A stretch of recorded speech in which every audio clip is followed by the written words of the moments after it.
Gálatas. Hoy se termina. Hasta hoy llegamos. Ahí va. Hoy terminamos esta carta a los Gálatas y voy a compartirle el Facebook link y empezamos ya. Ya estamos. Vamos a estar estudiando Gálatas, capítulo 6, versículos 11 al 18. 11, Gálatas 6, 11 al 18. Esta es la parte final en la que vamos a estar, digamos, ya concluyendo. El apóstol Pablo está concluyendo su carta y dejando en claro todo lo que ha venido haciendo o desarrollando en la carta en los capítulos anteriores. Hermanos, link. Y me falta el grupo diálogo, el grupo de reconstrucción, el conversatorio acá está. Ahí está, listo. Ya, empecemos entonces. Ya, hemos estado viendo hasta ahora todos los capítulos, los vimos que es más o menos lo que enseñaba el apóstol Pablo, que es lo que estaba atacando. Ya vimos que está atacando no la ley de Dios, sino que está atacando es voy a ponerle silencio a esto, si no nos van a estar molestando todo el rato. Silenciar aquí. Bueno, el apóstol Pablo estaba atacando, no es la ley de Dios, no está atacando a Moisés, hemos visto, está atacando la instrumentalización de la palabra de Dios, específicamente de la ley de Dios, del Antiguo Testamento, más específicamente el Pentateuco, la ley de Moisés, estaban instrumentalizando algunos que se decían ser cristianos para establecer una jerarquía, un orden humanista, al fin y al cabo, que ese era el origen que hemos estado viendo, y que se alejaba de lo que era el pacto y la ley de Dios en Cristo, la revelación. Esto es que se usaba la ley y los símbolos, por ejemplo, en este caso que hemos estado viendo, la circuncisión, se estaba usando como una especie de medio para establecer mi propio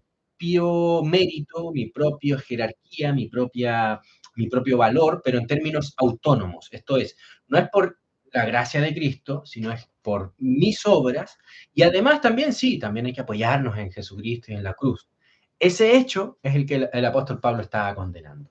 En ese sentido, el pueblo de Dios no se define por marcas carnales, por linajes étnicos, por rituales, y mucho menos por la presión de una comunidad o de una jerarquía.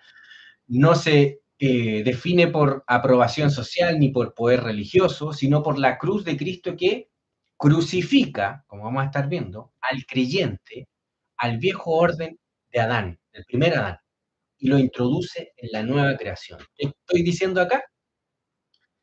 No sé si se escucha bien, si puedes comprobar. No me fijé eso, si se estaba escuchando correctamente.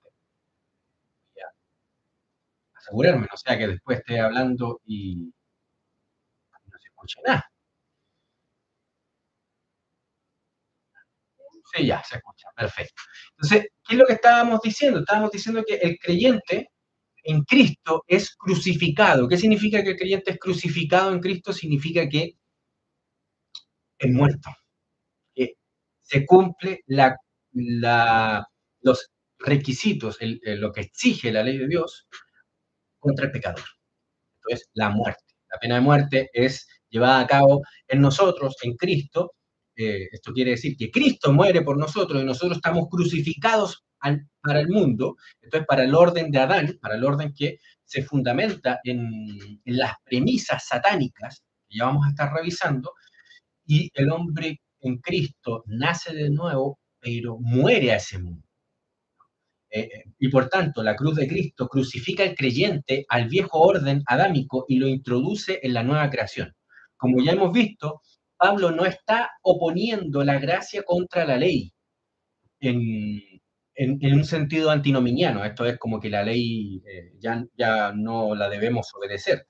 en realidad está oponiendo la gracia regeneradora, esa que nos hace nacer de nuevo, de Cristo, contra una manipulación carnal de la ley, estos tipos estaban usando la ley como un instrumento de estatus. También, como vamos a estar viendo, y lo hemos visto no tan profundamente en los estudios anteriores, como un medio de evasión, de evadir o de eludir la persecución que ya empezaba a darse y que Pablo era víctima de esta persecución. Y también se buscaba, con esta instrumentalización de la ley, ¿no?, un poder eclesiástico, una jerarquía en la que pudieran ellos dominar sobre los cristianos. Estas tres cosas, objetivos que estaban buscando los judaizantes, los hemos estado estudiando y hemos estado demostrando que con el Evangelio, con la palabra de Dios, con los principios de la cruz de Cristo, todos esos objetivos son derrumbados en Cristo y es imposible que un creyente busque, ¿no?, a través de la palabra de Dios o del Evangelio, ¿no?, un estatus fuera de la gracia de Dios nuestro Señor, por tanto no hay ningún mérito en absoluto, que busque evadir las, digamos, no las consecuencias del Evangelio en sí mismo, sino las consecuencias de rechazar las premisas satánicas en la sociedad. Esto es la persecución. O también que busque poder, jerarquía en la iglesia. Esas tres cosas están totalmente, digamos, anuladas en el Evangelio de nuestro Señor Jesucristo, y aquel que las busque, en realidad está buscando la carne. Eso es lo que el apóstol Pablo ha establecido. Pablo resume la carta con afirmaciones directas. En el versículo 11, recalca que escribe de su propia mano. Ahí lo vamos a estar viendo. Además, interpreta la mención de las grandes letras, interpretamos la mención de las grandes letras que hace el apóstol Pablo como posible referencia tanto al tamaño de la escritura como al peso de sus palabras dentro del propósito de Dios, como vamos a estar viendo, que dice el apóstol Pablo: mira con cuán grandes letras os escribo.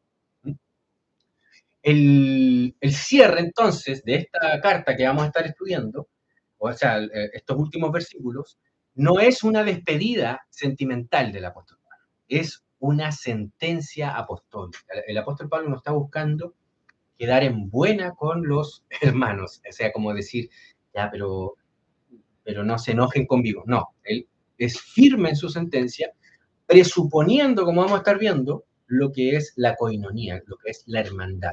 Y debido a la hermandad, debido a esa comunión que se tiene en Cristo, el apóstol Pablo tiene que emitir esta sentencia. Vamos al primer versículo, el versículo 11. Versículo 11 que dice así, dice: mirad con cuán grandes letras os escribo de mi propia mano. Aquí uno podría decir, pero ¿cómo es la cosa? El apóstol no está escribiendo los demás capítulos. Bueno, el apóstol tenía siempre, y es constante esto tanto en el apóstol Pedro, en el apóstol Pablo, tener escribas, que él iba dictando y el escriba iba escribiendo, iba redactando. Y comúnmente se dejaba digamos, por decirlo así, al final, la firma, como lo podemos ver en Romanos capítulo 16, versículo 22, en 1 Corintios capítulo 16, versículo 21, en Colosenses capítulo 4, versículo 18, y también en 2 Tesalonicenses capítulo 3, versículo 17. El griego nos dice una expresión que se traduce, mira, con qué grandes letras podríamos traducir, o con qué larga carta también podría ser, pero según el contexto, la carta no es tan larga, es más referente a las letras, ¿no? Que podría traducirse de las dos maneras, pero se traduce mejor y más exactamente con qué grandes letras, ¿no? Pablo probablemente dictaba sus cartas, seguramente, porque hay evidencia de ello, como hemos demostrado, mediante un amanuense o escriba, y luego añadía una nota final autográfica. Pablo llama la atención sobre el aspecto visual de su escritura como método de autenticación y urgencia. Aquí hay varias interpretaciones que podemos tomar.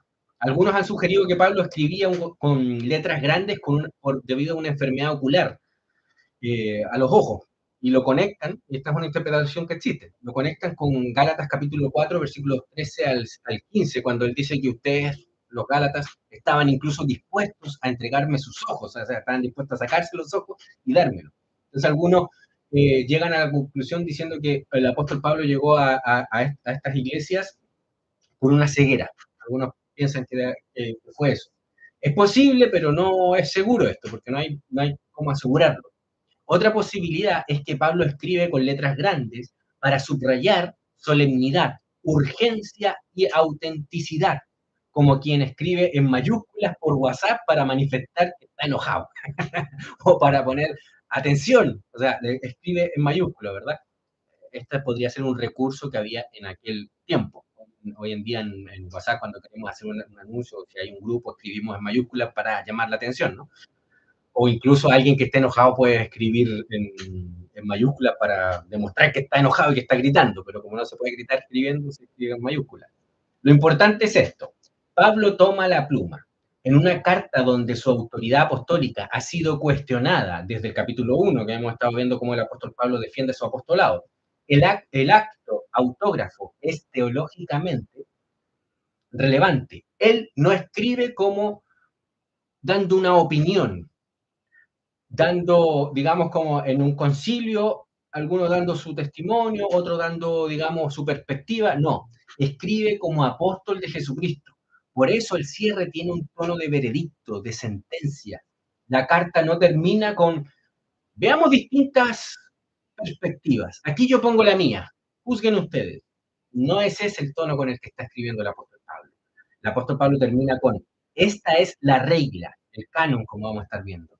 Esta es la cruz, este es el Israel de Dios. Nadie me moleste, vamos a estar viendo. Esto no me lo cuestionen, esto es y punto. Y no vengan aquí a decir, no, es que esa es tu perspectiva, Pablo. No, no, no, esto es. Y el que diga lo contrario es anatema, es maldito. Eso es lo que el apóstol Pablo está argumentando desde el capítulo 1. Aquí hay dos palabras claves como para revisar del texto, que es la primera, gramasin, en el griego, que es la que se traduce como letras, ¿no? Caracteres escritos, documentos legales también tenía en la antigüedad, se podía referir a documentos legales. Pablo no está enviando un saludo casual, está firmando un decreto y digamos, una sentencia vinculante no solamente a la iglesia de Galacia, sino a todas las iglesias, no meramente esto es solamente con los Gálatas, no, a todos. La palabra en griego es la palabra keiri, que es lo que se traduce como de mi propia mano, de mi propia poder, se podría decir, o agencia.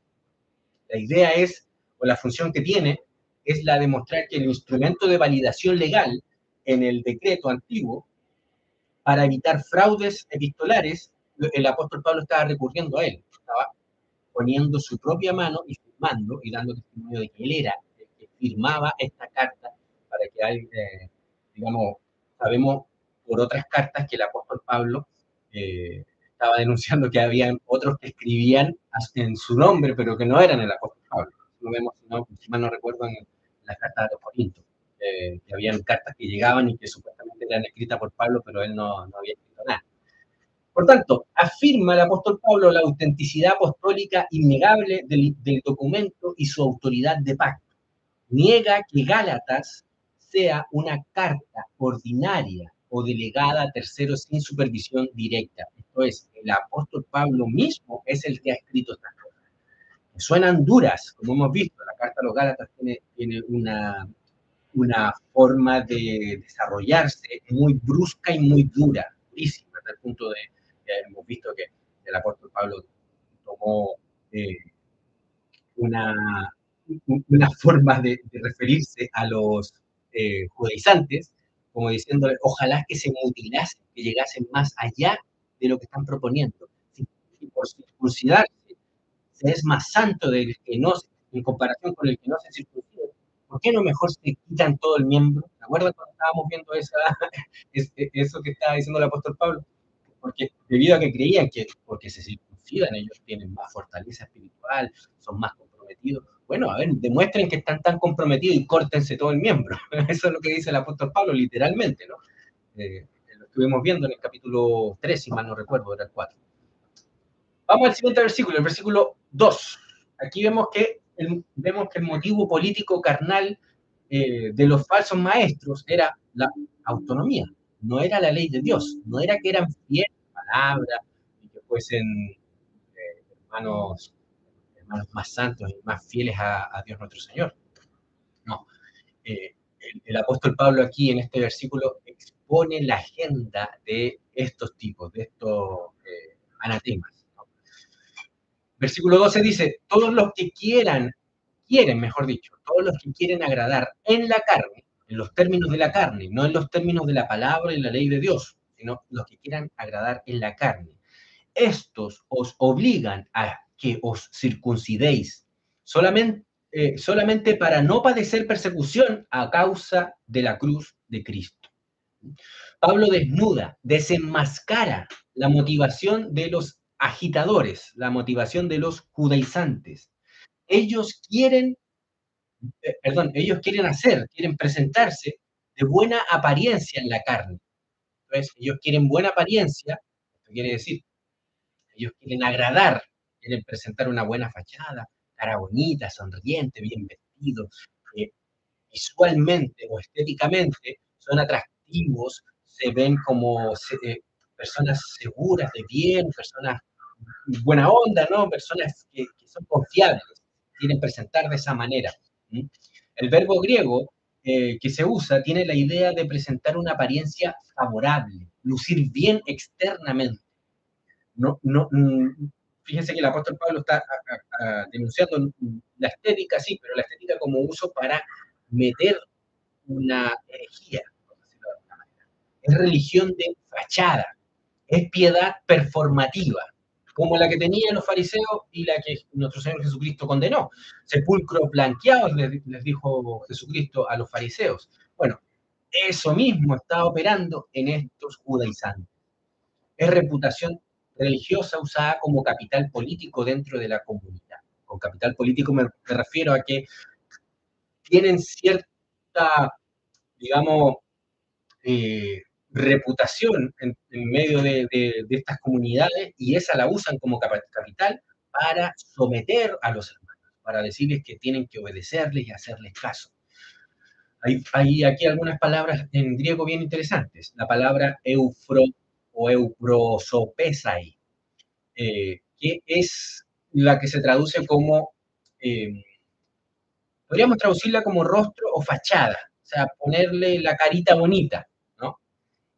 Es poner buena cara, agradar estéticamente, conformarse al estándar visual externo que produzca en aquellos que los miran ese decir, oye, ¿cómo va a ser malo si mira cómo es? Debe ser buenísimo, se nota, inspira sabiduría y confianza a este tipo, ¿no? La implicación, la teología es pura cosmética de estos tipos, es pura cosmética política, religiosa, para ser aceptados por el orden social humanista que ellos están promoviendo. La otra palabra en griego es la palabra anankosousin, eh, que es la que se traduce obligar, que es la idea de compeler por la fuerza, obligar, usar coerción para hacerte cumplir con un mandato, es lo que usan los políticos para que se lleven a cabo sus políticas, ¿no? Pero ahora aplicado en el ámbito de la iglesia, ¿no? Usar una política que use la coerción, ¿no? Use una especie de violencia para obligarte a llevar a cabo esto, ¿no? Es como el principio que lleva a obligarte a hacer algo que tú no harías si no fuese porque no hay violencia. Los falsos maestros usan la presión social y psicológica de la misma manera que el brazo penal de los gobernantes antiguos o de los políticos actuales, ¿verdad? Por ejemplo, eso de que teníamos que vacunarnos y ahora cuando se descubrió que lo de la vacuna era todo básicamente un fraude, que ninguna funcionaba realmente, ahora los políticos se excusan con que no, nunca fue obligación, nunca, siempre respetamos el derecho a no hacerlo, digamos, a no vacunarse, el derecho a resistir. Claro, eso lo dicen ahora, pero en el tiempo de la vacuna, la presión que había, y todos los medios que se usaron prácticamente eran coercitivos. Tú no podías hacer casi nada, no podías salir de tu casa si no te vacunabas. Te decían, no, tú eres libre para vacunarte, pero no puedes salir de tu casa, no puedes ir al supermercado, no puedes ir a esto, no puedes ir al cine, no puedes hacer nada prácticamente. Y si te pillamos, te podemos llevar detenido, preso y una multa. Pero no estamos obligando a que se vacunen. Bueno, la misma lógica estaba en estos fariseos, bueno, no fariseos, sino eran judaizantes, estos que se hacían pasar por cristianos y estaban obligando a los gálatas a circuncidarse. Ese era el principio que había. Otra palabra es, no, ya vimos las dos palabras. Pablo usa el término también, que ya hemos revisado, el término sarc, que es lo que se traduce como carne. Como ya hemos visto, no la está usando como materia corporal, sino como refiriéndose al orden del Adán caído, al orden de ese pacto que Adán celebró con Satanás, bajo el cual la humanidad ha construido la civilización que está en rebelión contra Cristo y que, bueno, está ahí en el Salmo 2, cómo los seres humanos construyen esa civilización en contra del Hijo, en contra del Cristo. Esa vida organizada desde el hombre autónomo, desde la reputación, el control, el prestigio, el temor al sufrimiento y la manipulación religiosa o política. La circuncisión en sí misma no era mala. Eso es obvio porque lo sabemos que Dios ordenó la circuncisión como señal, digamos, de pacto, dada por Dios a Abraham, pero en su tiempo y en su momento en el que Dios lo había establecido. El problema es que los judaizantes la estaban usando como condición de pertenencia plena al pueblo de Dios y por tanto como suplimiento práctico de la cruz. Entonces, la cruz no es suficiente. Jesucristo no es suficiente. La obra de Cristo no es suficiente. Tienes que hacer esto. Tienes que circuncidar. Es lo mismo que decir, la cruz no es suficiente. Jesucristo no es suficiente. Tienes que bautizarte. La cruz no es suficiente. Jesucristo no es suficiente. Tienes que ser miembro de una iglesia local, tener una membresía oficial y estar participando ahí. Es exactamente lo mismo. Te están pidiendo hacer algo, porque si no lo haces, no va a tener efecto. Es digamos, el principio que estaban buscando con la circuncisión. La frase clave es solamente para no padecer persecución a causa de la cruz de Cristo, dice el apóstol Pablo. La presión por circuncidar a los gentiles no nace de un celo santo por la ley de Dios, sino por la cobardía que tenían estos tipos ante el escándalo de la cruz. La cruz anuncia que el Mesías crucificado ha cumplido la promesa, ha cargado la maldición del pacto, ha inaugurado la nueva creación y ha derribado toda pretensión del ser humano, de su carne, ¿no? De privilegio, de poder, de jerarquía, de tener un poder, de alcanzar un estatus superior al que los demás tienen y poder gobernar o poder dominar a mi prójimo. Por eso la cruz condena a toda aspiración del hombre autónomo. Por eso el hombre, en su autonomía, aborrece la cruz. No, la cruz la condena, no lo acaricia, no lo mima al hombre que quiere preservar, que quiere no soltar su autonomía. Ya hemos hablado de lo que se refiere a la autonomía. No quiere soltarla. La cruz, ¿qué es lo que hace con él? Lo ejecuta. La cruz lo condena. Eso es lo que hace la cruz con aquel que no quiere renunciar a su autonomía. Entonces, al fin y al cabo, aquel que no quiere arrepentirse e ir a los brazos de Cristo, reconociendo que no es nada nadie ante él y que depende absolutamente de Cristo. Aquel que no va a la cruz en esos términos, sino que va, mira, tú me puedes ayudar, Señor Jesucristo, pero yo también tengo aquí mis méritos. No lo puedes no reconocer. Ese hombre va a ser maldito. Eso es lo que está diciendo el apóstol Pablo. Rushdoony resumió las motivaciones de estos judaizantes, de estos fariseos en la iglesia prácticamente, ¿no? En 3 líneas.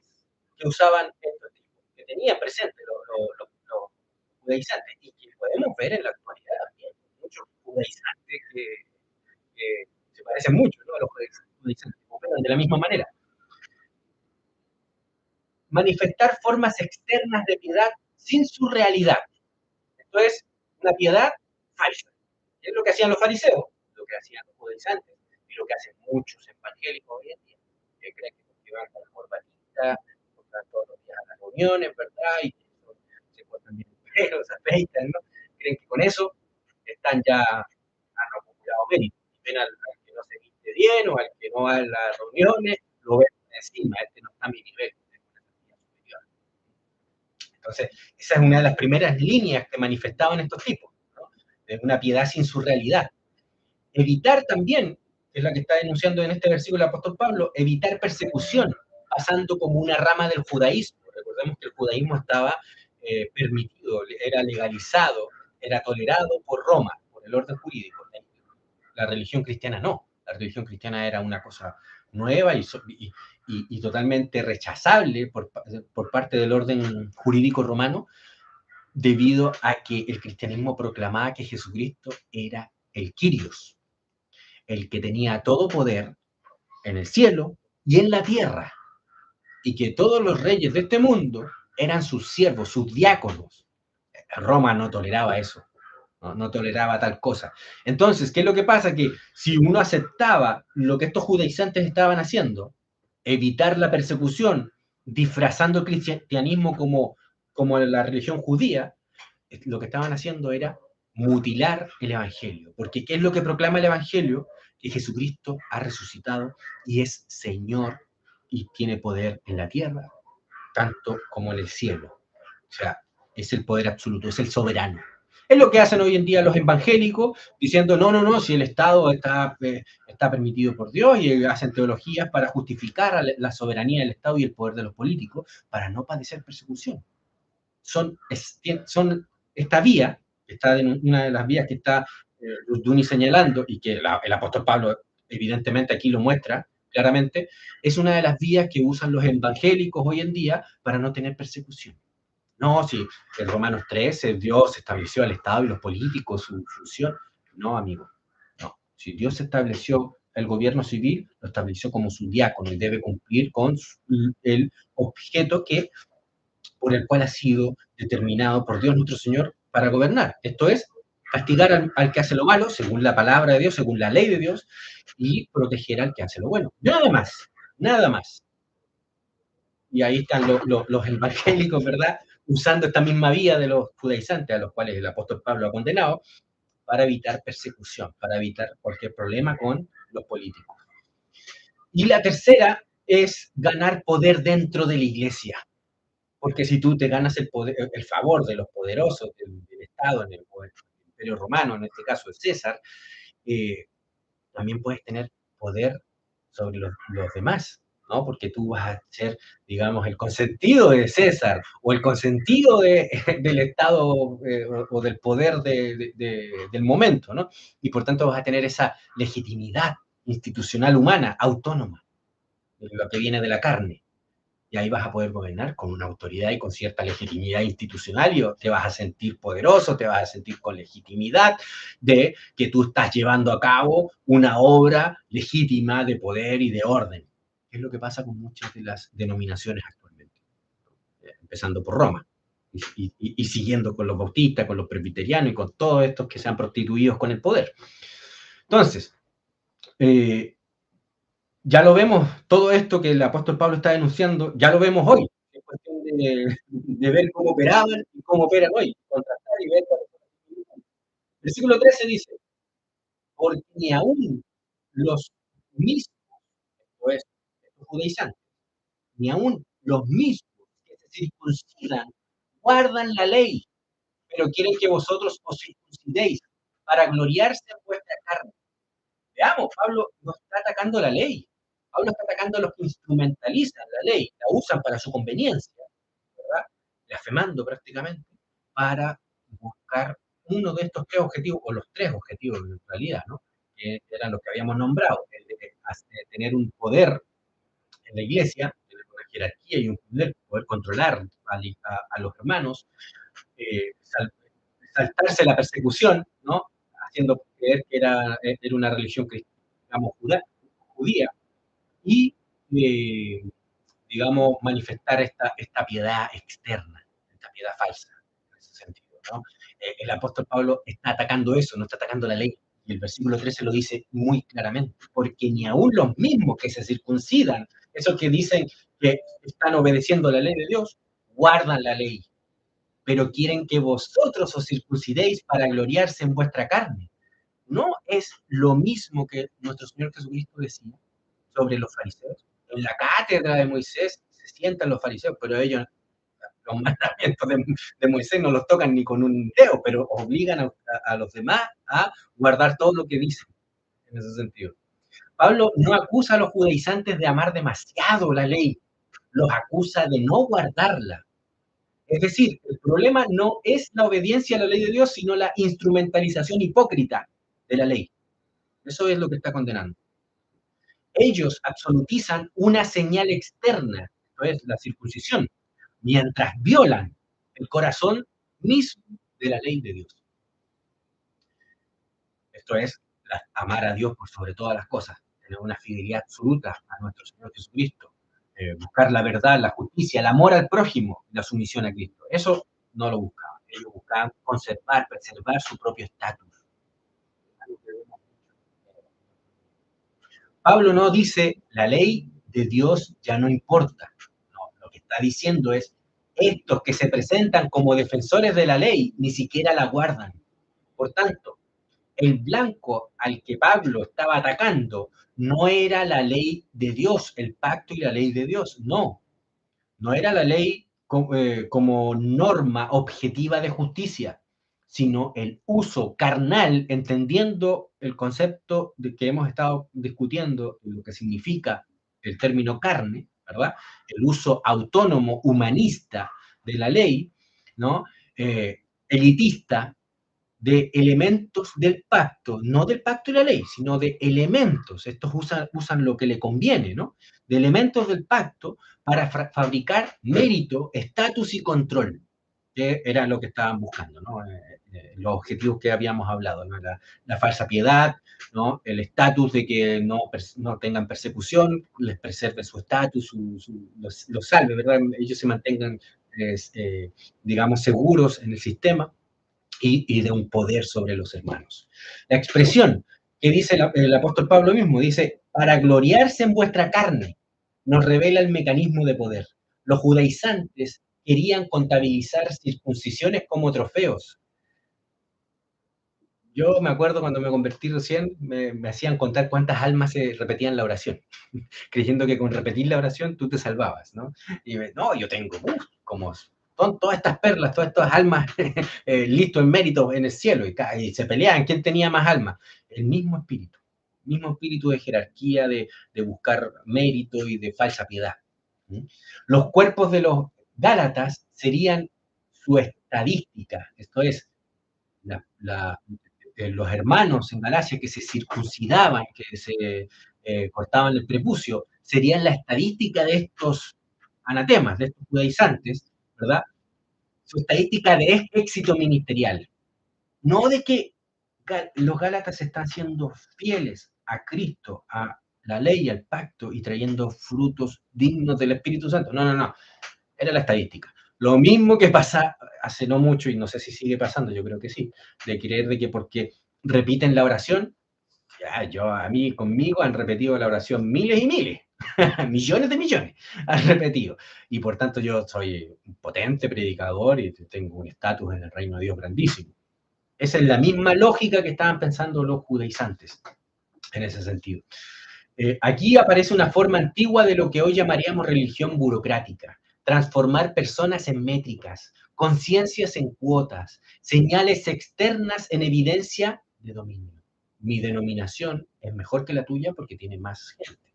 Mi denominación seguro tiene la verdad porque tiene muchos teólogos que son grandes, ¿no? Y han convertido muchas almas, o han dicho muchas verdades, ¿no? O han llevado muchas masas, o son muchos seguidores. Todo excepto la fiel someterse fielmente a la palabra y a la ley de Dios, como hemos estado viendo. No, es señales humanas, externas, ¿no? Que muestran esta evidencia. Algo muy parecido a decir, mi denominación tiene más gente, más años, más países, está, en mi denominación está en más países, tiene más teólogos, tiene más historia, ¿no? Que podrían decir los católicos romanos, podrían decir los reformados respecto de otros, etcétera, ¿no? Las discusiones carnales, al fin y al cabo.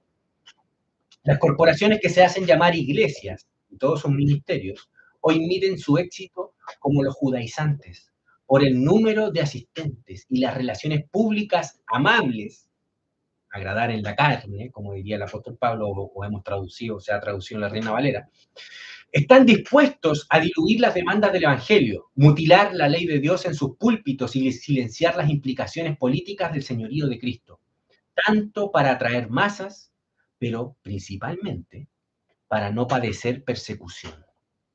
Esto es construir un imperio humano, no el reino de Dios. Por eso que las iglesias de hoy en día, las que dicen ser muy ortodoxas y que tienen los obispazos y las grandes estrellas de obispo y de superpastorazo, hablan tanto de la política y de que hay que votar por la derecha o por la izquierda. Bueno, más por, hoy en día los que se creen de sana doctrina dicen que hay que votar más por la derecha, que hay que apoyar la derecha porque esa es la opción cristiana, básicamente. ¿Qué es lo que están haciendo ellos? Buscando una vía carnal para preservar su estatus, básicamente. Eso es, están usando el mismo camino de los judaizantes, ese camino que el apóstol Pablo está condenando en esta carta, es el que está usando prácticamente la iglesia hoy en día, justificando una vida para conservar su estatus. Nos conviene que salga a la derecha, no vamos a tener persecución, no nos van a cobrar tantos impuestos. La idea es simplemente preservar su estatus, no construir el reino de Dios, no buscar la verdad y la ley de Dios y que seamos sal y luz de esta tierra, no, conservar nuestro estatus. Yo siempre sí, con mi club de Toby, con mi club dominguero, seguir con mi misma vida, tranquilo, nos reunimos en paz, no molestamos a nadie ahí en cuatro paredes, ¿no? Y seguir con nuestras vidas. Y la derecha nos promete eso, porque la izquierda, según la propaganda nos dice, la izquierda va a hacer que nos persiga, van a traer al musulmán, va a traer a los gays, que nos van a prohibir juntarnos. El fin que buscan simplemente es preservar su estatus, igual que los judíos. No el de predicar la palabra de Dios, no el de ser sal y luz y mostrar las exigencias del Cristo soberano, que tiene poder, todo poder en el cielo como en la tierra y que demanda hoy ser obedecido. No, no, no. Aquí vamos a estar entrando a eso, si no vamos a poner a pelear con el Estado y vamos a perder, dirían los obispazos, ¿no? Dirían el evangélico, en ese sentido. La cruz ofendía a Roma porque declaraba a un criminal de Estado, podríamos decir, a Jesucristo, como el Kyrios, el Señor absoluto, por encima del César. El Evangelio, el cristianismo está proclamando que Jesucristo, aquel que había sido condenado bajo pena de muerte por el sistema legal romano, era un criminal al fin y al cabo, según el sistema de Roma, lo estaba proclamando el cristianismo como el Señor de César. Eso era imposible de no ofender a ese sistema romano. Por tanto, era era una ofensa directa a Roma. Ofendía al judaísmo también, al judaísmo oficial, porque declaraba obsoleto su monopolio religioso y los llamaba asesinos del Mesías. Porque ellos querían la muerte de Cristo, la buscaron institucional y sistemáticamente, ¿no? Y votaron en virtud de que ellos decían, no tenemos más Señor que el César, lo declara el Evangelio de Juan. Segunda Timoteo, capítulo 3, versículo 12, confirma que todos los que quieren vivir piadosamente en Cristo Jesús padecerán persecución. No quiere decir que esto sea matemático, no quiere decir que si tú vives fiel y no tienes persecución, tú no eres fiel a Cristo. No está diciendo eso, sino que frente al sistema mundano, que me diga que el sistema estatal político actual no es mundano, ya estamos con problemas, ¿no? Pero frente al sistema mundano, inevitablemente vamos a tener oposición, vamos a tener ataques, vamos a tener persecución. No podemos dar vuelta a eso. La única manera de dar vuelta a eso, de que no tengamos persecución del sistema político estatal moderno, del Moloch moderno, es prostituyendo el Evangelio. Es lo que estaban haciendo los judaizantes. Y es lo que estaba condenando el apóstol Pablo. No podemos prostituirlo. Y si el cristianismo se lleva tan bien con el Estado Moloch de nuestros días, es porque no el Estado Moloch se convirtió en Cristo. No, es porque la iglesia se prostituye con Moloch. Esa es la realidad. ¿No? Eh, por tanto, evitar el conflicto con el orden caído, incluyendo el Evangelio, es la marca del falso maestro, del anatema, según el apóstol Pablo. Vamos al siguiente versículo, versículo 14 dice, pero lejos esté de mí gloriarme, sino en la cruz de nuestro Señor Jesucristo, por quien el mundo me es crucificado a mí y yo al mundo. No hay nada en común con el mundo, con el sistema humano. No tenemos nada en común. Hay una antítesis total y absoluta, básica, fundamental, radical con el sistema humano. Cualquier sistema humano, cualquiera, que se construya desde el humanismo, desde la autonomía. No desde un cristianismo que no choca frontalmente con la cultura humanista, que no es atacado por el Estado y sus representantes, por los medios humanistas o incluso los religiosos de falsa piedad, es un cristianismo o un cristiano que ha abandonado la cruz. Eso es lo que está diciendo el apóstol Pablo en esta carta. Si proclamamos la soberanía absoluta de Cristo sobre la economía, sobre la educación, sobre la familia, sobre el derecho, sobre el mundo entero, pues el sistema humanista nos va a atacar. Si proclamamos que Jesucristo es Señor y soberano sobre la sociedad, sobre todo el mundo creado, sobre toda la tierra, el sistema de este mundo, el sistema creado humanistamente, nos va a atacar inevitablemente. Esos ataques son nuestros estigmas. En el griego el apóstol Pablo usa la palabra estigma. Son la prueba de nuestra lealtad al rey. Y esa es la prueba que va a presentar el apóstol. Pablo contrapone dos fuentes de gloria, la gloria en la carne y la gloria en la cruz. La palabra kousaumai en griego significa jactarse, gloriarse, fundar la confianza y la identidad en algo. Todos nosotros nos gloriamos en algo, es inevitable. Somos seres humanos, todo hombre se gloría evidentemente en algo, es inevitable. La neutralidad no existe, no somos en ese sentido neutrales. El fariseo se gloría en marcas visibles de superioridad religiosa, que es miembro de una iglesia, más antigua, ¿no? Yo soy de la iglesia católica romana, yo soy de aquí, o el protestante, no, yo soy miembro de la iglesia que viene del linaje de Juan Calvino. El luterano dirá, no, yo soy de la iglesia que viene preservando la enseñanza de Martín Lutero. Todos nos gloriamos en algo, todo hombre se gloria en algo, evidentemente, la neutralidad no existe. El fariseo, como hemos visto, se gloría en marcas visibles de superioridad religiosa. También los hay religiosos que se glorían en otras cosas, en la nación a la que pertenecen, en la patria, en la denominación a la que pertenecen, la raza a la que pertenecen, la lengua que habla, la familia, etcétera. Pueden ser muchas cosas en las que se glorían. Pablo, en cambio, se gloría en la cruz. Es decir, en el lugar donde toda superioridad humana queda conceptual y judicialmente destruida, anulada. Piensa en lo que estoy diciendo. Eso es lo que se gloría el apóstol Pablo. Es aquello que destruye toda autonomía, que destruye toda superioridad, todo mérito suyo, todo mérito del apóstol Pablo. El apóstol Pablo no es nadie. Eso es lo que está declarando. Y en eso se gloria, en la cruz. La cruz es la que me dice que yo no soy nadie, que yo no merezco nada, que yo merezco el castigo. Esa es mi gloria, la cruz. Cristo. Mi gloria es Cristo. La cruz no solo es un símbolo devocional, es el juicio de Dios sobre el viejo mundo. Pablo declara, porque en el mundo me es crucificado a mí y yo al mundo. El cosmos, es la palabra que usa el apóstol Pablo aquí, el cosmos, no significa la creación como obra buena de Dios, sino el sistema humanista que ha sido estructurado, creado, establecido, fundado por hombres rebeldes al pacto y a la ley de Dios.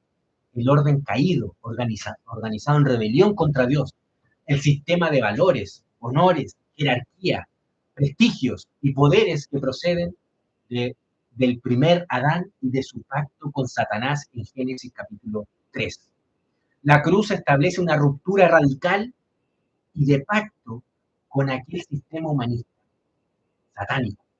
El creyente ya no pertenece al régimen de la vieja humanidad, esa que construye la Torre de Babel, esa que construye un sistema, un orden social, bajo la premisa de que el hombre es autónomo, de que el hombre es el que decreta o declara la ley. Puede ser un solo hombre, puede ser todos los hombres en democracia, puede ser todos los hombres dándose una supuesta constitución. Es ese orden satánico, que hallamos su origen en Génesis capítulo 3, la cruz lo destruye. ¿Cómo puede ser que mezclemos entonces el Evangelio diciendo que el Evangelio legitima estos órdenes? Es una locura. Versículo 15 al 16 nos muestra el estándar de la nueva creación y del verdadero Israel. Gálatas capítulo 15 dice, versículo 15 del capítulo 6, porque en Cristo Jesús ni la circuncisión vale nada, ni la incircuncisión, sino una nueva creación. El griego, literalmente, si lo tradujésemos así literalmente, dice, porque ni circuncisión es algo, ni incircuncisión, sino nueva creación. Pablo no solo relativiza la circuncisión, también relativiza la incircuncisión. Esto es importante que lo tengamos en cuenta. Pablo no reemplaza el orgullo judío por un orgullo gentil o un orgullo anti-circuncisión. No, porque ahí simplemente Pablo estaría negando lo que está diciendo, ¿verdad? Construir un orgullo desde la premisa de la autonomía. No caigamos en ese error. No podemos decir, no, yo soy orgulloso de que sea gentil y no judío. No tiene, ni es peor ni es mejor que sea gentil y que no sea judío. Es una ridiculez pensar, porque todos están bajo la condenación del pacto y la ley de Dios si no están en Cristo. Por tanto, el apóstol Pablo no dice, ahora lo importante es no estar circuncidados. No está diciendo eso. Pablo no dice que el problema no es la circuncisión, es el punto al que está atacando, ¿no? Si te circuncidaste, no hay ningún problema con que te hayas circuncidado en sí. Quizás la motivación con que lo hiciste es el problema. Debes arrepentirte y listo. Y ya fue. Ser incircunciso tampoco salva, tampoco justifica, tampoco constituye identidad última. Eso es el punto al que quiero señalar. Si la circuncisión puede convertirse en ídolo religioso, la incircuncisión también puede convertirse en un ídolo. También puede ser un medio, una instrumentalización que usemos para establecer nuestra propia autonomía y jactarnos, enorgullecernos. Yo no me circuncido porque no soy tan tonto como esos judaizantes que no entendieron bien y mira, yo soy más inteligente que ellos, por tanto yo tengo una jerarquía superior a ellos, soy mejor. Eso es el mismo pecado de los judaizantes, el mismo problema que estaba atacando el apóstol Pablo. Así que tengamos cuidado cuando critiquemos, por ejemplo, a los judíos sionistas, a todos estos asesinos, ¿verdad? No creer que somos superiores porque somos gentiles. Sería una estupidez tremenda. Sería una tremenda estupidez. Y estaríamos condenados por el apóstol Pablo, así como el apóstol Pablo condena a los sionistas, también nos estaría condenando a nosotros, ¿no? Por tanto, la incircuncisión también se puede convertir en un ídolo. El libertino puede estar tan orgulloso de su no rito como el legalista de su rito. La carne tiene muchos disfraces, tiene muchas caras, así que tengamos cuidado. Lo único que cuenta es la nueva creación, dice el apóstol Pablo. Esta frase se conecta con 2 Corintios capítulo 5, versículo 17, y dice así: si alguno está en Cristo, nueva creación es, nueva criatura es.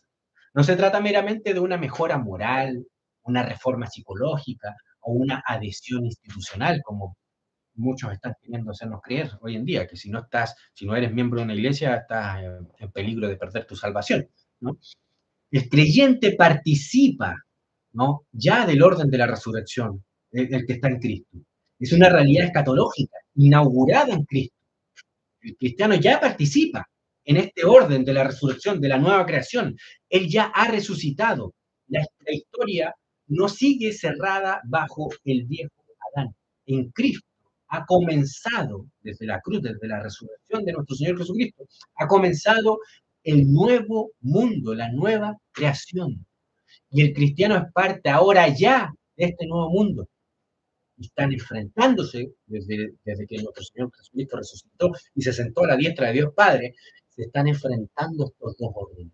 El orden humanista, el orden que establece que el hombre es autónomo, que es el fundamento de toda sociedad, de toda la ley, de toda la verdad, de toda la moral, ¿verdad?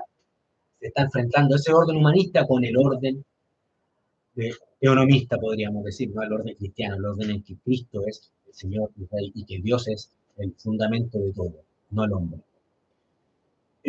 Aquí debemos evitar dos errores. El primero es el legalismo, por supuesto, que ya hemos estado definiendo. Creer que la pertenencia pactual se fabrica mediante señales externas elevadas a condición salvífica. Esto es, si tú te bautizas, si tú eres miembro de una iglesia, si tú repites la oración, si tú haces cualquier cosa que hagas para poder supuestamente obtener el estatus de salvación. En el caso de los Gálatas era la circuncisión. Hay que, digamos, evitar ese error del legalismo.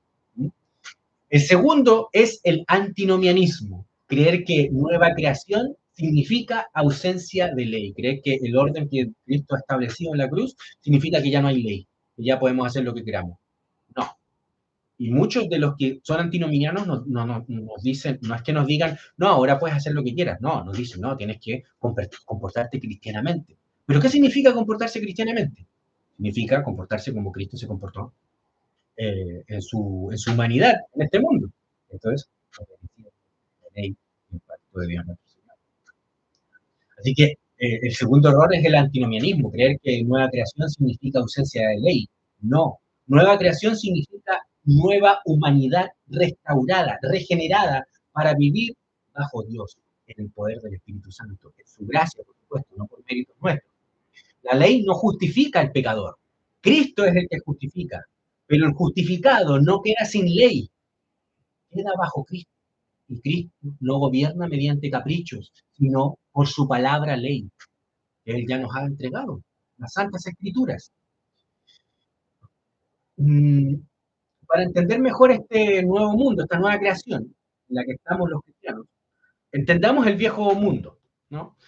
En Génesis capítulo 3, versículo 5, se nos presenta la tentación de la serpiente, la cual fue que el hombre sería como Dios, sabiendo, determinando por sí mismo el bien y el mal. O sea, que el hombre iba a decidir lo que era bueno y lo que era malo en autonomía, en independencia de Dios. Ya no diciendo, Dios, tú eres la fuente de la ley, la fuente del conocimiento del bien y del mal. Dime, dime lo bueno, dime qué es lo bueno, qué es lo malo.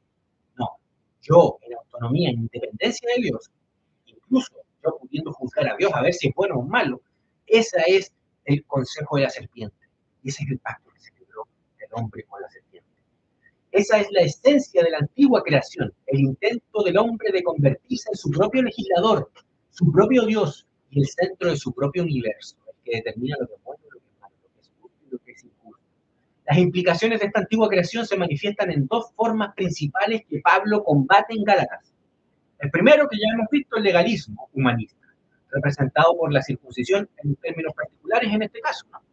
Es el intento del hombre de salvarse a sí mismo a través de obras externas, rituales o estatutos creados por la criatura.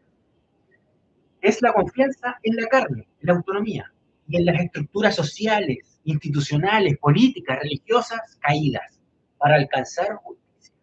El hombre que se cree justo, que se cree bueno y que cumple con todos los estándares humanos, establecidos por hombre, no por Dios. El otro es el que ya hemos visto, el libertino, el libertinaje pagano, representado por la incircuncisión, podríamos decir, ¿no? Es el desprecio absoluto por la soberanía y la ley de Dios, donde el hombre se entrega a su propia voluntad y autonomía, pretendiendo que no rinde cuentas ante el Creador. Este aborrece la ley de Dios y la desprecia abiertamente. El primero también lo hace, pero de forma con una fachada piadosa. Pero los dos es lo mismo. Ambos desprecian la ley y el pacto de Dios. Ambos desprecian la soberanía de Dios. Ambas posturas pertenecen a la antigua creación porque ambas presuponen que el hombre, y no Dios, es el estándar de la verdad y la justicia. En nuestro tiempo, la máxima expresión de esta antigua creación de este orden antiguo, es el Estado-nación en el que estamos viviendo hoy en día, el Moloch de nuestra era, que pretende actuar como el salvador y el dador de la ley suprema para la sociedad, operando bajo la premisa de que el hombre puede gobernar la tierra separados de la palabra ley de Dios, separados de Cristo.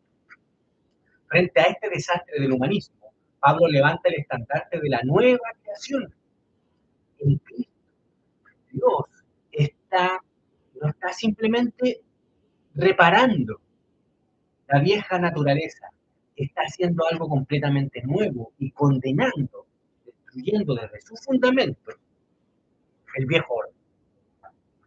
La nueva creación es el hombre regenerado por el Espíritu Santo, cuya mente ha sido rescatada de la ilusión de la autonomía, esa farsa que le vendió la serpiente al hombre del cuerpo, y ha sido devuelta a su sano juicio la mente del ser humano en Cristo, que ha nacido de nuevo. La presuposición de que Dios es el soberano absoluto y su palabra es la verdad final en la mente de cada cristiano. Por tanto, el cristiano no puede aceptar, no puede ser neutral ante la definición de lo que es la ley, la justicia, la verdad, lo que es bueno. No puede decir, no puede aceptar neutralidad ahí. No, ahí estaría abrazando la autonomía. Y él pertenece al reino de Cristo. Es imposible que lo acepte el cristiano, ¿no? La cruz no solo salva almas para ir al cielo, la cruz sentencia al viejo orden y funda una nueva humanidad bajo Cristo. Y esto tiene implicaciones, como ya hemos dicho, ¿no? Las implicaciones de esto son, primero, la inutilidad de las categorías humanas. Pablo dice que ni la circuncisión ni la incircuncisión vale nada. Nada valen esas dos cosas. En términos claros para nuestros días, esto significa que las etiquetas de la antigua creación, ya sea partidos políticos, sistemas económicos humanistas, filosofías racionalistas o meras reformas externas, o la derecha, la izquierda, las categorías que los hombres se inventan, no tienen poder para cambiar la realidad. Ninguna reestructuración del Estado, de ese Moloch, ninguna nueva legislación humana puede salvar a una cultura que está muerta en su apostasía, que está bajo la vieja creación. Esto es en términos de la autonomía, de la independencia del hombre. La segunda implicación que hay aquí es el renacimiento de la responsabilidad del hombre ante Dios, de pacto. El hombre de la nueva creación es un hombre restaurado en la imagen de Dios. ¿Y para qué fue creado el hombre originalmente? ¿Con qué propósito? Para ejercer dominio bajo Dios sobre toda la creación, como nos revela Génesis capítulo 1, versículo 28. Por tanto, la nueva creación no huye.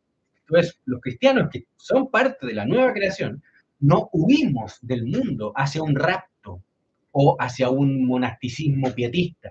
Al contrario, el hombre regenerado toma la ley de Dios, la teonomía, no la autonomía, la teonomía, y comienza a aplicarla a su vida familiar, a sus negocios, a la educación de sus hijos y a la sociedad entera. Tercera implicación de esto, un hombre que pertenece a la nueva creación destruye la idolatría de Moloch. Imagínense un grupo de hombres, una nación de hombres que destruyan la idolatría a Moloch. Un hombre que pertenece a la nueva creación reconoce un solo rey, Jesucristo.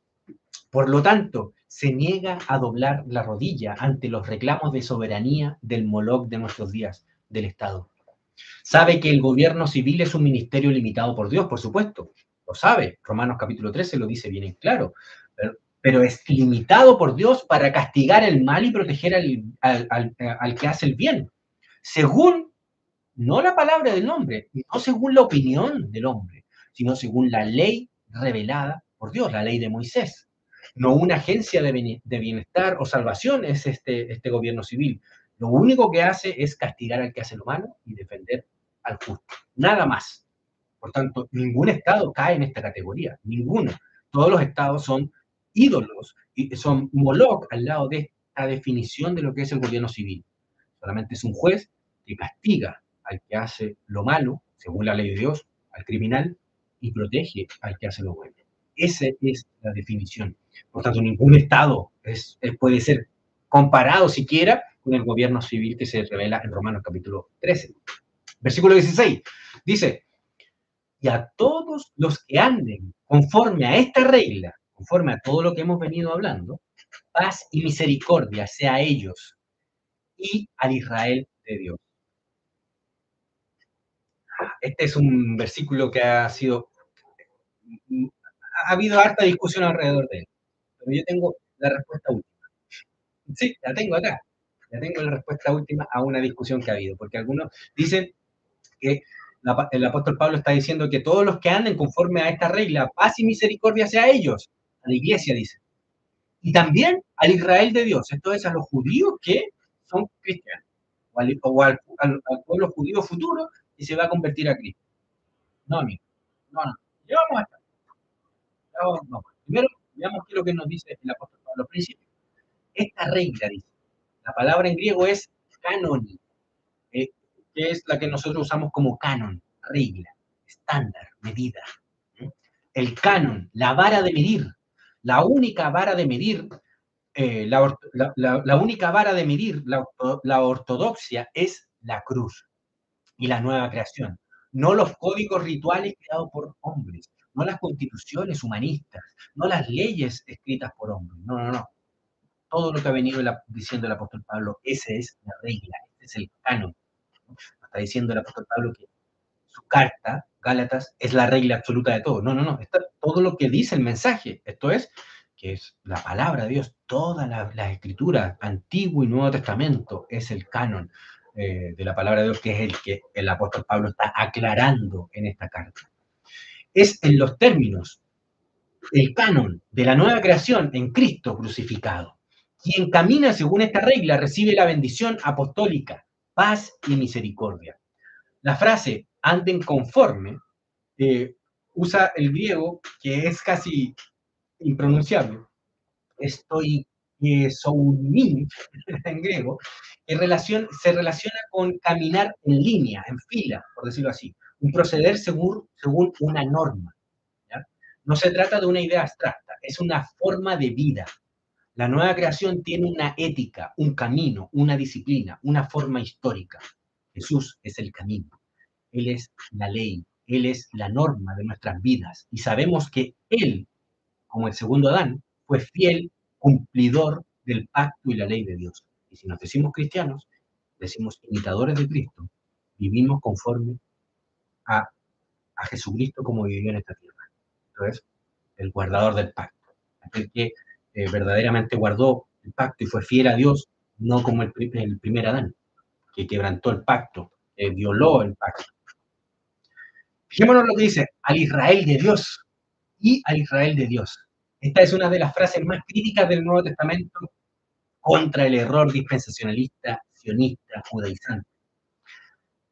Hay una palabra en griego que se usa, que es la palabra kai, que se traduce, y mal traducido, como lo voy a demostrar aquí, mal traducida, como y no debería traducirse en este contexto como i, porque si bien la palabra kai siempre, la mayoría de las veces se traduce como i, pero en este caso no se traduce así. Y aquí es usado como un epexegético, esto es un explicativo. Se refiere a todo elemento, frase o partícula lingüística cuya función principal es aclarar, ampliar o precisar el significado de un concepto mencionado anteriormente.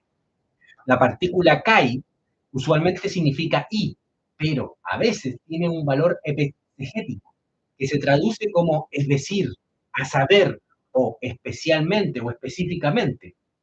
Se usa para introducir una aclaración a un término general previo.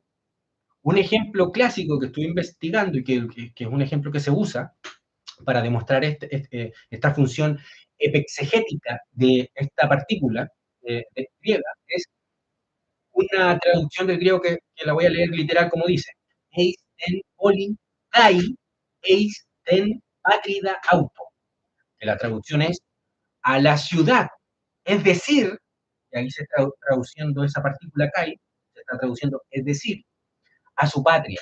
Imagínense si lo tradujéramos literalmente como I, diría a la ciudad y a su patria. Resulta que en el contexto se entiende claramente que la ciudad es la patria, ¿no? A la ciudad, es decir, a su patria. El CAI no está sumando un segundo lugar físico en esta traducción, sino aclarando que la ciudad mencionada representa su tierra natal. Esa es la idea. ¿Quedó claro? Es una partícula que en este caso tiene una función epexegética en el griego. Por tanto, la traducción correcta de este versículo es paz y misericordia sea a ellos, es decir, al Israel de Dios. Pablo declara que la iglesia, compuesta por judíos y gentiles en Cristo, es la continuación histórica y legítima heredera del título Israel. Y esto está totalmente armonizado con todo el contexto de Gálatas. Pablo nos había dicho que los verdaderos descendientes de Abraham son los de la fe, no los de la carne. Por tanto, los verdaderos israelitas son los que están en Cristo. Todo el contexto nos apunta a ello, además que también la gramática, ¿verdad? Romanos capítulo 2, versículo 28 al 29, Romanos capítulo 9, versículo 6, donde dice, no todos los que descienden de Israel son israelitas. Filipenses capítulo 3, versículo 3, nosotros somos la circuncisión, dice el apóstol Pablo. No hay dos pueblos de Dios, ni dos planes de salvación. La iglesia bajo el señorío de Cristo es el verdadero Israel vindicado. El Israel de Dios son quienes creen las promesas ofrecidas en Cristo, sean judíos o gentiles, no simplemente los descendientes carnales de Abraham, Isaac y Jacob. Y este es un argumento que el apóstol Pablo lo desarrolla en los primeros capítulos de esta carta. Así que todo armoniza perfectamente. Lo que sería extraño es que diga el apóstol Pablo que existe un Israel que se va a salvar aparte de Cristo. Sería descabellado, sería totalmente antipaulino incluso, podríamos decir, y antibíblico, antievangélico. No hay distinciones, no hay judío ni griego, dice la apóstol, claramente, ¿no? Todo el contexto apunta que esta es la traducción. Por tanto, esta es la forma de entenderlo. La iglesia es el verdadero Israel de Dios. Esto tiene implicaciones fuertes. Si Israel de Dios es el pueblo unido a Cristo, entonces ninguna institución terrenal puede reclamar ultimidad actual o originalidad. Nosotros somos primeros, estamos por encima de ustedes, como los sionistas nos quieren hacer creer, ¿verdad? Que los judíos son superiores a los cristianos. No hay linaje, ni nación, ni imperio, ni estado, ni partido, ni denominación, ni cultura. Nada de ello pueden ocupar el lugar de Cristo como definidor del pueblo de Dios. Hay un solo pueblo, y es el cuerpo de Cristo, nada más.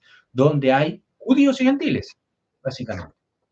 Por motivos obvios, hay más gentiles que judíos, porque el pueblo judío es un pueblito chiquitito, ¿verdad? Y el mundo entero encaja en la definición de gentil, ¿no?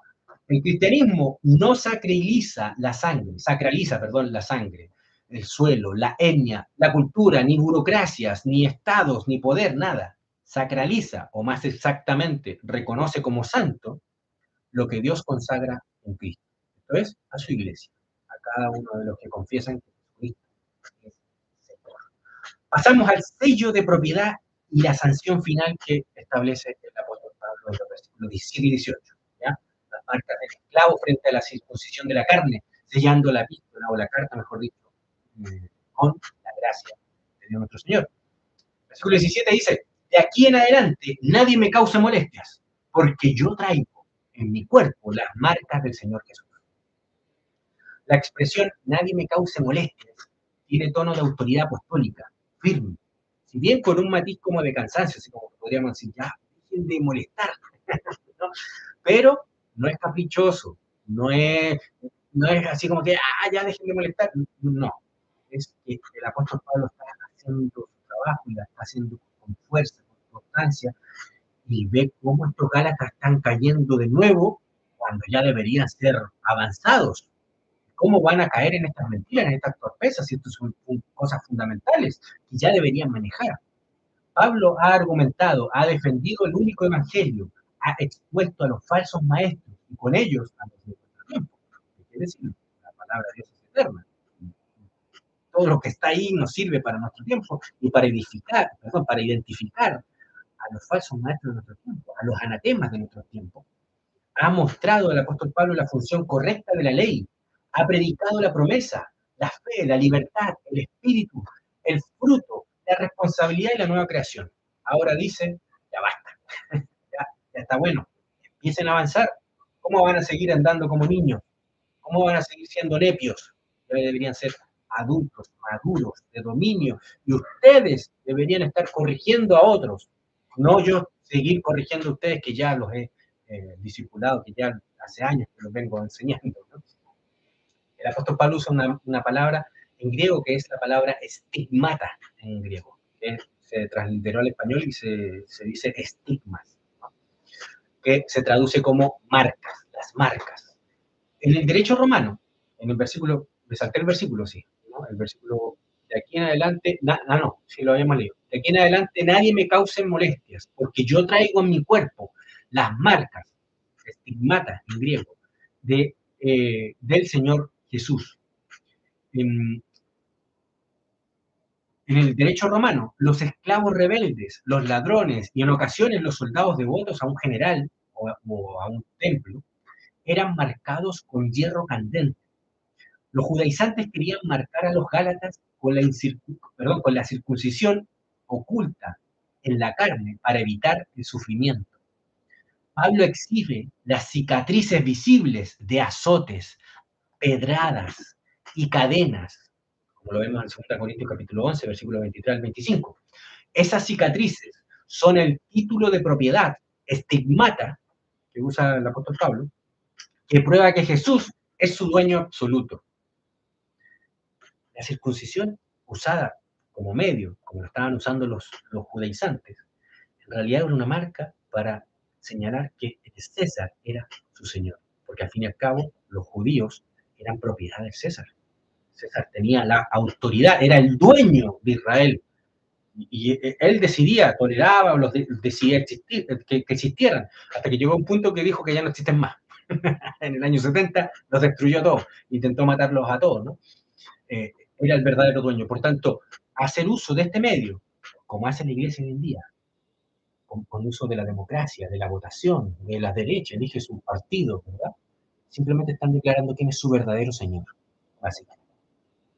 Pablo no está hablando de estigmas místicos en el sentido medieval, ¿sí? Para los que sepan de cómo se usaba estos estigmas en la época medieval, sino de las cicatrices reales de su sufrimiento apostólico por Cristo, por razones de la cruz, por declarar que Jesucristo es el Señor, el que tiene todo poder en el cielo y en la tierra, el que es soberano, incluso por encima de César, y que César es un servidor, un diácono de Cristo.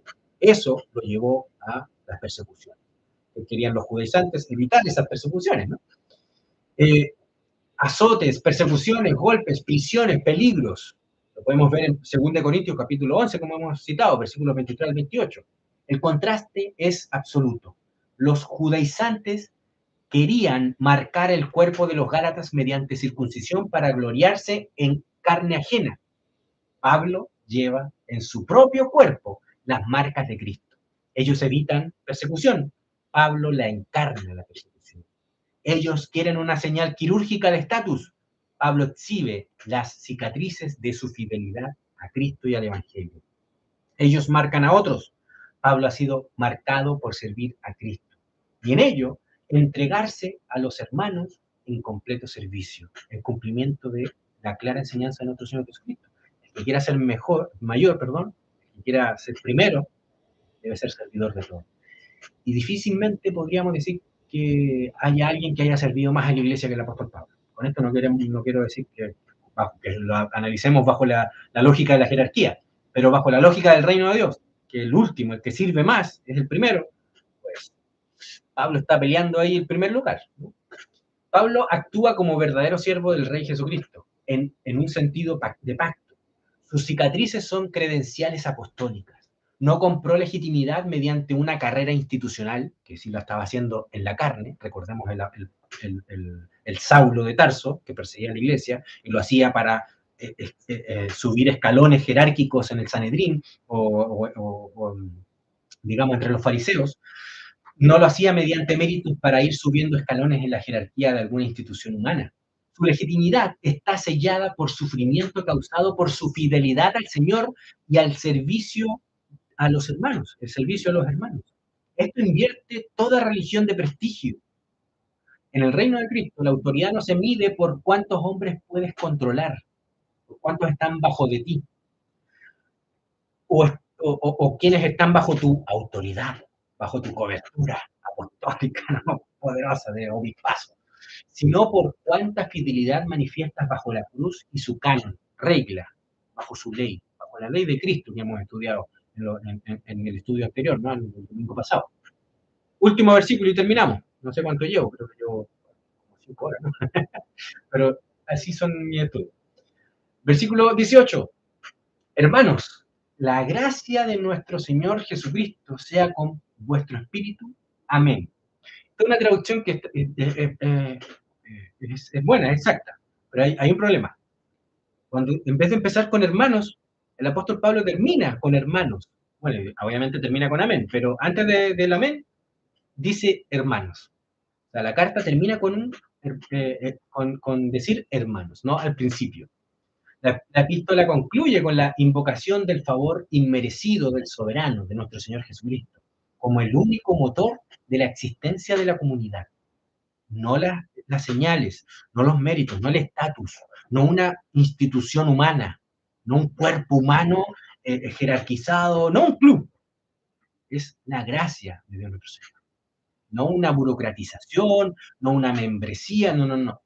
Hermanos, la gracia de nuestro Señor Jesucristo sea con vosotros, perdón, con vuestro espíritu. ¿Mm? El, el, la palabra hermanos, adelphoi, se coloca, como había dicho, al final de la oración en el texto griego. Y creo que es para suavizar el tono severo de toda la carta con un recordatorio de que la fraternidad actual es el fundamento de esta misma carta. Les quede claro. Pablo no lo está regañando, no lo está tratando duramente, simplemente porque no estaban obedeciéndole. No, no. Él lo estaba haciendo en virtud de la gracia de Dios nuestro Señor, en virtud del Evangelio. La gracia está en el centro del espíritu de la comunidad, no en las regulaciones de la carne. Y eso el apóstol Pablo quería hacerlo entender muy evidentemente. Después de una carta durísima, Pablo los llama hermanos. No los trata como apóstatas consumados, sino como miembros de la comunidad que están bajo un peligro real de los judaizantes, el evangelio anatema. La severidad apostólica no niega el afecto, lo presupone. No es que el apóstol Pablo esté después pidiendo disculpas, no, lo asume. Y debido a que es así, hay que corregir. Si no hay amor, si no hay coinonía, si no hay servicio, pues bueno, que se pudra, chao, nos vemos. Eso sería aborrecerlo, no amarlo. Pablo hiere para sanar, porque quiere buscar eso. La gracia de nuestro Señor Jesucristo, dice el apóstol Pablo, es la última, de las últimas palabras que se presentan, ¿no? No la circuncisión, la gracia, no la circuncisión, no la carne, no el linaje, no la jerarquía, no la institucionalidad humana, no la apariencia, no la persecución evitada por mecanismos institucionales humanistas, no el mérito, no la élite religiosa, solo la gracia. Y como vemos, esta gracia no es blandura sentimental, es la gracia del Señor Jesucristo, del Kyrios, del Señor, del soberano, crucificado y resucitado, que crea un nuevo pueblo, establece una nueva creación y exige una nueva fidelidad. Con vuestro espíritu, dice el apóstol Pablo, apunta al centro interior de la persona, de cada uno de nosotros como creyentes. Pablo no quiere solo corregir un rito externo, quiere que la gracia gobierne el núcleo espiritual de los Gálatas, nuestra mente y nuestro corazón. El problema de los hermanos en Galacia no era simplemente litúrgico o sociológico o un pequeño problema, digamos, externo. Era espiritual, era de pacto y jurisdiccional, por supuesto. ¿Quién define el pueblo de Dios? ¿Cristo o la carne? ¿Quién define a la iglesia hoy? ¿Cristo o tu confesión histórica de fe? No, mi confesión de Westminster, no, mi confesión de los bautistas, no, mi confesión de la Iglesia Católica Romana, no, mi confesión de acá. O también están los que dicen, yo no tengo confesión, soy mejor que ellos, no caigo en esos pecados, así que me siento orgulloso y soy superior a ellos. También están ellos, ¿no? ¿Quién define entonces la iglesia hoy? ¿Cristo o tu confesión histórica de fe o tu aconfesión? Que también los hay. ¿Cristo o tu denominación? ¿Cristo o una membresía a un club?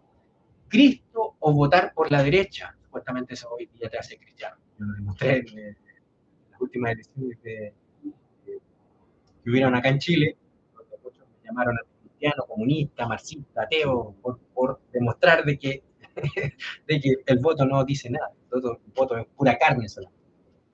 Bueno, como conclusión, mis queridos hermanos, la idea dominante en esta carta, que ya hemos terminado en este último estudio, es que la cruz destruye toda religión de control carnal, un hombre dominando a los otros hombres. Básicamente lo que busca la jerarquía. La circuncisión, usada correctamente en su momento histórico y redentor, fue señal de pacto. Usada como condición de justificación o superioridad, es cuando se adultera, porque nunca fue usada así, nunca fue dada para ello. Cuando la usan como condición de justificación o superioridad, en realidad se adultera y se convierte en arma contra Cristo, lo que estaban haciendo los judíos. Por eso Pablo no está atacando la ley de Dios, sino la perversión farisaica de la ley, la prostitución de la ley está atacando. Esta distinción es fundamental que la hagamos. Sin ella, uno cae en el típico error evangélico de leer Gálatas como si Pablo dijera o estuviera atacando la ley y dijera, ley mala, gracia buena. No, Pablo dice, la ley, cuando es usada carnalmente, esto es, en términos autónomos, ¿no?, para fines que buscan establecer la autonomía, la esclavitud y la jactancia, que hemos visto en los tres vías, los tres objetivos que tenían los judaizantes, cuando se hace así, es un mal condenado por Dios.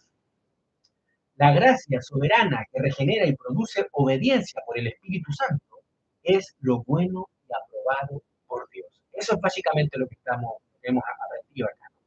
La cruz de Cristo no es meramente un mecanismo para el perdón de los pecados individuales, es el juicio definitivo sobre el cosmos, el sistema humano rebelde, sobre el mundo antiguo, como nos revela, por ejemplo, en el momento en el que iba a pasar, el Evangelio de Juan, capítulo 12, versículo 31, que dice, si mal no recuerdo, creo que lo tengo, no lo tengo a mano.